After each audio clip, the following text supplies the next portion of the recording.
before that, late Thursday night, we're here at NBC and the broadcasting community got some sad news when we heard about the sudden passing of our great friend Dick Enberg. Here's Bob Costas with a remembrance of a legend at the microphone. If they ever gave out an award for all-around sportscasting excellence and mastery, it would be hard to find a better candidate than Dick Enberg.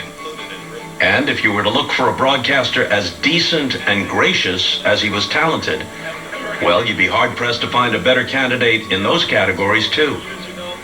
In the 1970s, 80s, and well into the 90s, Enberg did it all, from baseball to football, basketball to tennis, golf, the Olympics, and much more.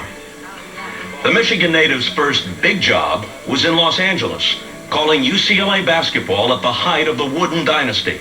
And he first made his name before a national audience when he called the game of the century in 1968, the University of Houston's upset win at the Astrodome that ended the Bruins' 47-game winning streak.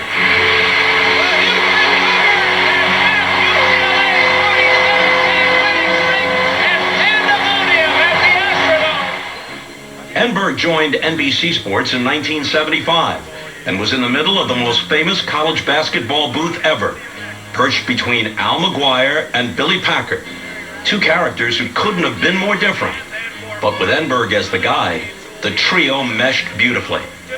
Whatever the sport, one of the keys to Enberg's success was his ability to work well with anybody and make anybody better. From his NFL partners Merlin Olsen and Bob Trumpy to his work at Wimbledon with John McEnroe, Chris Evert, and the irrepressible Bud Collins. Dick Enberg was a great broadcaster, not just because he could turn a phrase, but because he also listened.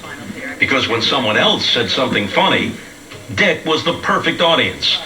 Because wherever his partners wanted to go, he would happily go with them, all the while meticulously dotting his I's and crossing his T's with the action in front of him. That's fresh from the barred Bud who's trying to bamboozle us before breakfast. Enberg possessed another important quality, one that couldn't be taught or faked: enthusiasm. He loved to prepare for games. He loved language. He was a terrific writer and essayist, but he could also ad-lib eloquently. He was an honestly sentimental man. And Myers will touch them all. Who genuinely loved sports. And he was boyishly enthusiastic from the first day he walked into a booth until the last day he walked out of one, which was just a little over a year ago when he retired from calling Padres games locally near his home in San Diego. Dick's signature call, of course, was, "Oh my." Oh my! It punctuated countless great moments over the years. In the World Series, Super Bowls, Oh my! Rose Bowls, Final Fours, Wimbledon, and Olympic ceremonies. Oh my! But there was another you might not know about. It was one Dick used when he called Angels games in the 1970s.